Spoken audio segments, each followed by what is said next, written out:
নতুনভাবে আগামী দিনে রাজনীতি করতে চাও, তারা এই রাজনীতির পথে আর এগিয়েও না। কিন্তু আমরা দেখতে পাচ্ছি সেই হামলা মামলা কিন্তু আমাদের তরুণদেরকে কিন্তু দমাতে পারেনি, বরঞ্চ সেই 19 সালের এবং তার পূর্বে 18 সালের সেই কোটা সংস্কার আন্দোলন থেকে যে নেতৃত্ব উঠে আসছে, তারাই পরবর্তীতে পরবর্তী 5-6 বছর এই ফ্যাসিবাদের বিরুদ্ধে গণতন্ত্রের পক্ষে জীবন বাজি রেখে লড়াই করে এই ফ্যাসিবাদকে কিন্তু উৎখাত করেছে। ডাকসু হামলার সময় আমি সেই সময় খুব সিভিয়ার একজন ভিকটিম ছিলাম। আমি তখন জাহাঙ্গীরনগর বিশ্ববিদ্যালয় শাখার সাথে যুক্ত ছিলাম, যদিও কেন্দ্রের সাথে ছিলাম না। আমাকে স্পষ্ট মনে আছে যে উপর থেকে মারতে মারতে হচ্ছে, পুরো ফেলে দিয়ে হচ্ছে নিচে, এখানে হচ্ছে আপনার প্রচন্ড রকম মারছে। এবং এটা নিয়ে পরবর্তীতে আমি ঢাকা মেডিকেল ভর্তি হলাম। সেখানে প্রায় 22 দিন আমি চিকিৎসা ছিলাম। ডাক্তার বলেছিল আমার কিডনি 4 বার ডায়ালিসিস করতে হয়েছিল। কিডনির ক্রিয়েটিনিন স্বাভাবিক যে রেশিও থাকে সেটার চেয়ে প্রায় 12 গুণ বেশি ছিল। একজন মানুষের স্বাভাবিক ক্রিয়েটিনিন থাকে 1.20 সর্বোচ্চ, সেখানে আমারটা প্রায় 12.99 হয়েছিল। এবং কিডনি ট্রান্সপ্লান্টের জন্য আমার বাবা মা নিজেরা আলোচনা করে সিদ্ধান্ত নিছেন যে কিডনি বাবা দিবেন না মা দিবেন। তো ওই রকম একটা পরিস্থিতি থেকে কিন্তু আমরা রাজনীতিটা পরবর্তীতে টানা 6 বছর কিন্তু চালিয়ে গেছে আধিপত্যবাদের বিরুদ্ধে, এই ফ্যাসিবাদের বিরুদ্ধে। ফলে আজকের যে হাদি ভাইকে জীবন দিতে হলো, সেটার সাথে সেই হামলা একই যোগসাজশে। তখন হাসিনা ক্ষমতায় ছিল, ফলে মুক্তিযুদ্ধ মঞ্চের নামে সে হামলাটা প্রকাশ্যে করেছিল।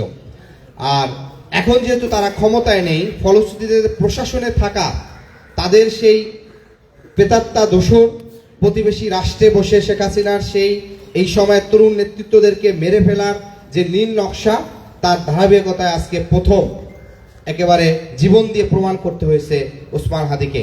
আমরা একটি কথাই বলতে যাব, আগামীর বাংলাদেশের স্বাধীনতা সার্বভৌমত্ব রক্ষার জন্য যে তরুণরা জীবন বাজি রেখে সুন্দর নিরাপদ কেরিয়ারের পথ ছেড়ে দিয়ে বাংলাদেশের স্বাধীনতা সার্বভৌমত্বের জন্য জীবনকে উৎসর্গ করেছে, সেই তারুণ্য যতদিন থাকবে বাংলাদেশের স্বাধীনতা সার্বভৌমত্বের জন্য এই তারুণরা রাজপথে সর্বদা সোচ্চার থাকবে।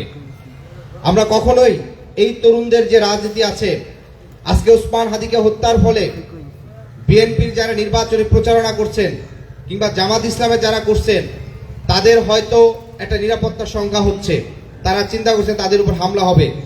কিন্তু তাকে শুধু প্রার্থী হিসাবে হামলা করেনি, বরঞ্চ পুরো এই জেনারেশনের যারা নেতৃত্ব হিসাবে উঠে আসছেন, পুরো জেনারেশনকে একটা মেসেজ দিছে। কারণ এই জেনারেশন কোনোভাবে কম্প্রোমাইজ করে না। এই জেনারেশন 2024 সালে নির্বাচনে কম্প্রোমাইজ করে নাই। হাসিনার অনেক অফার ছিল, এমপি মন্ত্রী করার অফার ছিল, কিংবা হচ্ছে বাকিদেরকে টাকা পয়সা দিয়ে তার একটা স্বাধীন কেরিয়ার করার ইচ্ছা ছিল। যখন এই তরুণরা খুবই দেশের স্বাধীনতার জন্য তারা সেই রাজপথে সোচ্চার ছিল। তা আমরা আশা করব ছাত্র অধিকার পরিষদ তার জন্মলগ্ন থেকে বাংলাদেশের পক্ষে, স্বাধীনতার পক্ষে, শিক্ষার্থীদের অধিকার আদায় যে প্রতিবাদ প্রতিরোধের মশাল তারা জ্বালিয়েছিল, আগামী দিনেও তারা সেটি জ্বালিয়ে রাখবে, সেই শুভকামনা রইল।